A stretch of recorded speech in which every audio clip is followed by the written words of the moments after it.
bonjour. Je vous propose maintenant un petit exercice dont l'objectif c'est de choisir la bonne réponse. Il y a 2 ou 3 possibilités, mais il y a seulement une bonne réponse et on va voir le pourquoi. Ici, il y a des expressions, il y a des temps verbaux différents. L'objectif c'est d'analyser et de choisir la bonne réponse. Tout d'abord, on a « tu vas bien »,« tout va bien »,« tu vas bien »,« tout va bien ». Quelle est la bonne réponse? Tu vas bien ou tout va bien? Voilà, donc tu vas bien ou tout va bien. Si on regarde bien, ce qu'on doit analyser ici, c'est différent par rapport à la prononciation.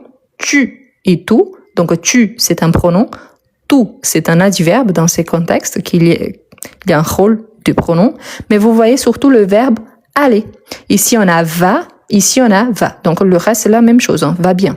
Mais tu, on sait bien que la marque de tu c'est le S à la fin. Donc ici, pour que la réponse elle soit correcte, il faut le S à la fin. Tu vas bien. Tandis que tout va bien, c'est l'équivalent à il parce que c'est la troisième personne. C'est qu'on appelle des pronoms neutres dans ce sens-là. Donc on a tu vas bien. Donc la bonne réponse, c'est la deuxième.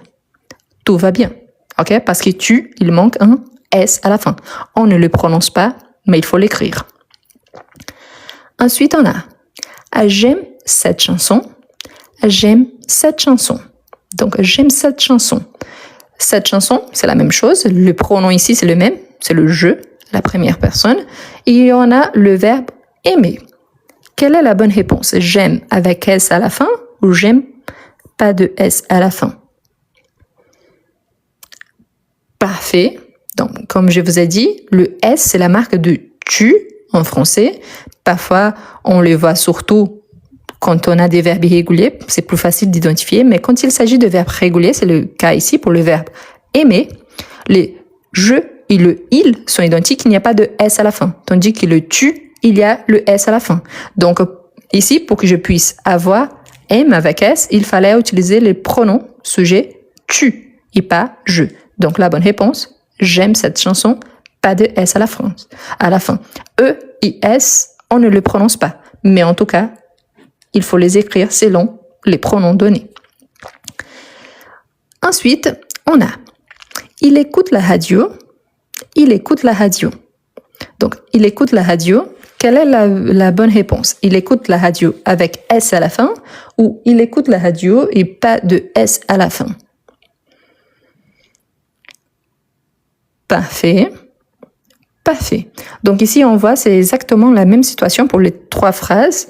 Écoute avec S, c'est la deuxième personne du singulier. Donc c'est tu écoutes la radio et pas il écoute la radio. Donc la troisième personne, je et il, elle, on les écrit par rapport au verbe du premier groupe de la même façon. Mais tu, il y a toujours la marque du S. Donc ici, la bonne réponse, c'est il écoute la radio. Ici, pour que je garde écoute la radio comme ça, il fallait le pronom tu. Ensuite, on a nous avons offert un petit cadeau. Nous avons offert un petit cadeau. Ici, il s'agit d'une phrase au passé composé du verbe offrir.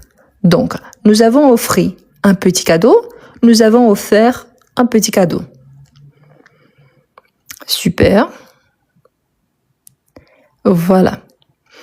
Le verbe offrir, c'est un verbe irrégulier et tous les verbes formés à partir d'offrir et du verbe ouvrir et tous les verbes qui sont formés avec, on a la terminaison ERT. Donc, offrir, offert, c'est son participe passé. Ouvrir, ouvert, c'est son participe passé. Ici, quand il s'agit de passé composé, on ajoute l'auxiliaire avoir. Donc, offrir, comme ça, on ne l'utilise pas. Donc, nous avons offert un petit cadeau. Phrase conjuguée au passé composé. Ensuite, on a tu avais fait son choix. Tu avais fait son choix. Donc, tu avais fait son choix, avait avec S, ou tu avais fait son choix, avait avec T. Parfait. Parfait. Quel est le ton verbal de ces phrases-là? Quel est le ton verbal de ces phrases? Super, c'est ça. C'est ça, c'est le plus que parfait. Donc, parfois, on regarde le verbe tout de suite, donc on dit, ah, c'est l'imparfait. Sauf qu'on a le parti passé du verbe faire.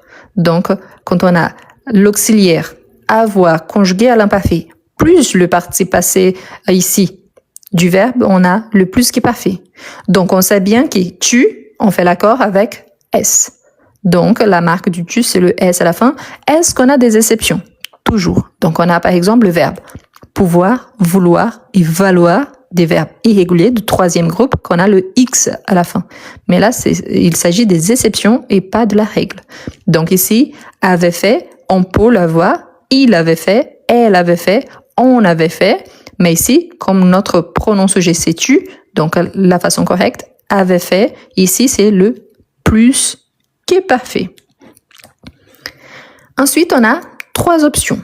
Je n'ai rien dit, je n'ai dit rien, je n'ai rien dit. Laquelle choisit? Donc, je n'ai rien dit, je n'ai dit rien, je n'ai rien dit.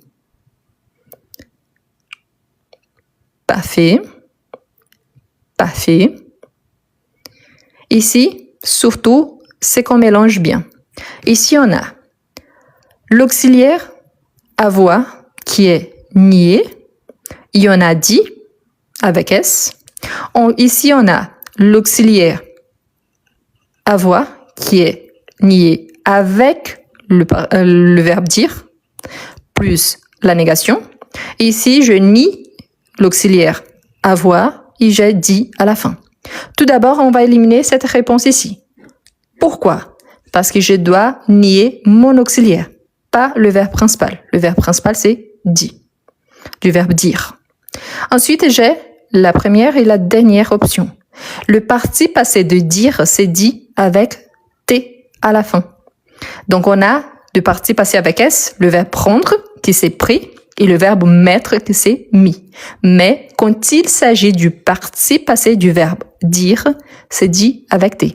Ça existe avec S, oui, au présent, au passé simple. Donc, on dit par exemple, je dis, tu dis, c'est avec S. Mais ici, il s'agit d'une phrase au passé composé. On a l'auxiliaire avoir plus le parti passé. Donc ici, c'est faux parce que je nie les deux ensemble et je dois nier seulement l'auxiliaire.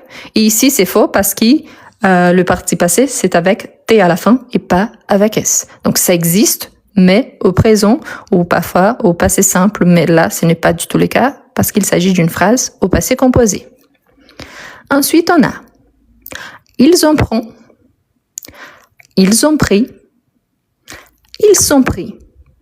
C'est une phrase au passé composé en utilisant le verbe prendre. Donc, ils en prennent, ils ont pris, ils sont pris. Parfait.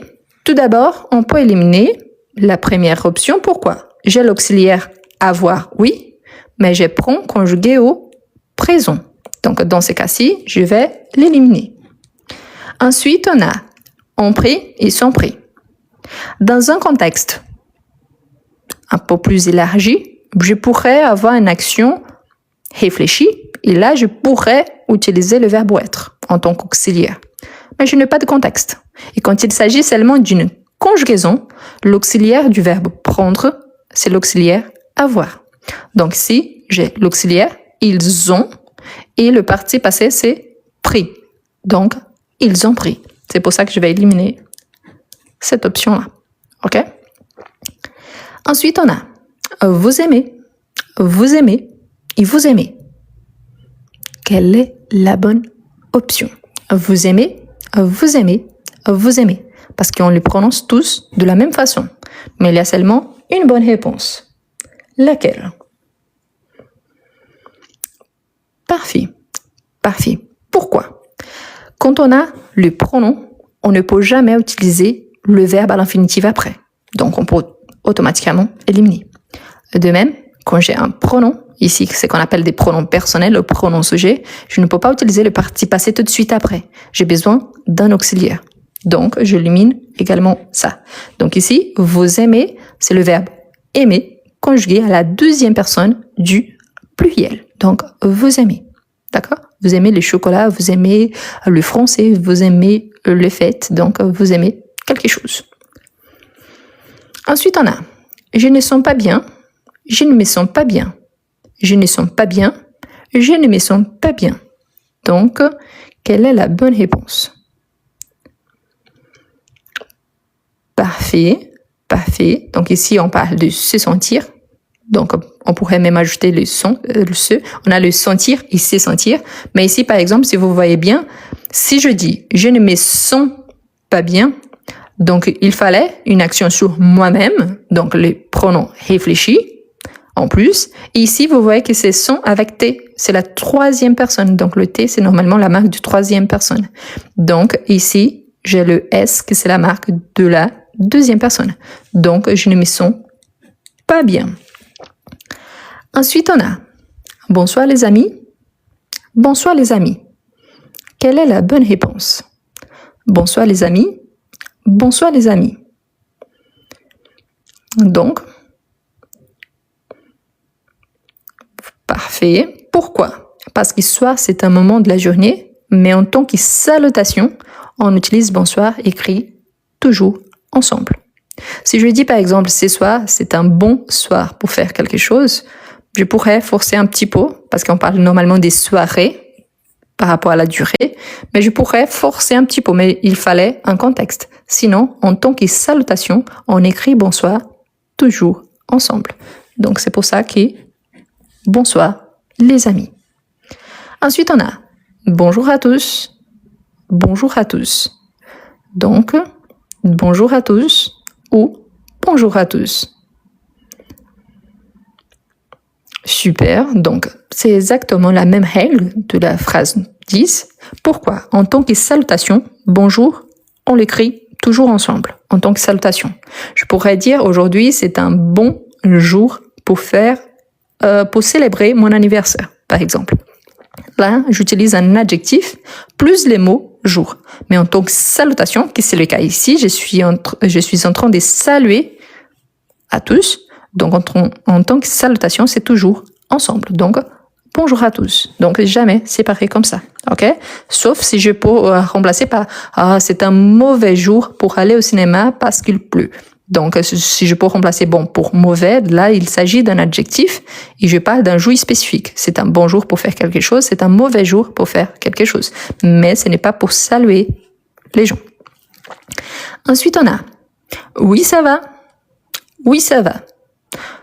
Oui, ça va ou oui, ça va. Quelle est la bonne réponse? Parfait. Et pourquoi? Ici, vous voyez, une fois de plus, on le prononce de la même façon. Ils sont des homophones, c'est-à-dire qu'ils ont la même prononciation. Mais ça, avec S, il s'agit d'un possessif. Sa voiture, sa famille, donc sa fille. Donc c'est un adjectif possessif qui parfois on appelle des déterminants, mais les déterminants c'est plutôt pour masculin, féminin, singulier, pluriel, c'est pour déterminer les genres ou s'il s'agit d'un mot singulier au pluriel par rapport à un nom. Ça ici c'est le démonstratif qui remplace le pronom. Donc ça ici c'est un adjectif ou pronom démonstratif, ça dépend du contexte. Ici il remplace les pronoms, donc on va utiliser oui, ça va. Donc, possessif, démonstratif. Donc, ici, c'est ça va, comme ça. Et finalement, on a merci et merci. Merci avec cessez-dire ou merci sans cessez-dire. Parfait. Donc, une petite règle pour la vie. Ce ici, il n'y a pas de cessez-dire. Jamais. Donc, ce ici, il n'y a pas de cessez-dire. Si vous voyez un mot avec ce ou si, c'est e ou c'est i, il n'y a pas de cessez-dire. Jamais. Donc, merci, jamais de cessez-dire. Donc, merci avec ce. Il y a une différence quand on utilise un mot qu'on écrit avec cessez-dire, qu'il est à ces sons-là comme ça va, et quand on dit par exemple cambrioleur. Cambrioleur, donc là, on a le son de C, vraiment de que. Mais là, ce n'est pas le cas, donc merci et les mots avec ce, ceci, cela, c'est toujours avec ce et jamais de cessez-dire. Donc, ceux ici ne prend jamais la cessez-dire. Qu'est-ce qu'on voit là? Vous voyez qu'il s'agit de phrases assez simples, mais qu'il y a toujours un petit détail qui attire notre attention. Donc, il faut toujours penser s'il faut ajouter, par exemple, une cédille, si on utilise le S ou le T, pourquoi on le choisit, si on connaît bien le participe passé, si on va utiliser la conjugaison au présent, si on les connaît bien, s'il manque une lettre ou pas. Pourquoi? Parce que parfois, quand on est en train de s'exprimer à l'oral, on ne les entend pas et par conséquent, on ne les écrit pas. Mais quand il s'agit de la partie écrite, ces marques-là sont obligatoires parce qu'ils montrent aussi une différence par rapport au pronom sujet qui a été associé. Pendant que je vous expliquais, il y avait quelqu'un qui demandait toujours quels sont les pronoms, quels sont tous les pronoms. Je vous recommande, une fois de plus, je vous encourage, je vous invite à vous abonner à ma chaîne YouTube. Il y a une playlist qui s'appelle Cours de français, lives enregistrés, et il y a tous les pronoms. Il y a les pronoms personnels, le pronom au pronom sujet, il y a les pronoms réfléchis, il y a les pronoms toniques, il y a les pronoms on, il y a les pronoms i, il y a les pronoms démonstratifs, il y a les pronoms possessifs. Donc, je vous recommande d'aller directement sur ma chaîne YouTube parce qu'il y a toute une explication pour mieux comprendre la différence et aussi la position. Quand je vous dis, par exemple, ici, je ne me sens pas bien, j'ai un pronom personnel, pronom sujet, et me, qui c'est les pronoms réfléchis pour montrer que cette action se passe sur la phrase. Si je vous dis, par exemple, je ne me sens pas bien, et vous, c'est le tonique dans cette phrase-là. Donc, vous voyez, si je mets vous ne vous sentez pas bien, vous, c'est les pronoms personnels. Mais je ne me sens pas bien. Et vous, c'est un tonique. Comme ça, pour changer, donc je vous invite à aller directement sur ma chaîne YouTube. Il y a toute une vidéo à ce sujet-là. Si vous mettez les pronoms en français, vous allez trouver facilement. OK? Quelqu'un demande par rapport à la phrase 4. Donc, offrir comme ça n'existe pas dans ces contextes-là. Ici, il s'agit du passé composé et le participe passé du verbe. Offrir, c'est offert. Donc ici, c'est erroné parce que le participe passé, ça ne s'écrit pas comme ça. Le verbe, c'est offrir. Mais le participe passé, c'est offert. Donc tous les verbes qui sont formés à partir de offrir ou alors ouvrir et tous les verbes qui sont formés avec. Donc ouvrir devient ouvert et offrir devient offert en tant que participe passé. D'accord? Voilà.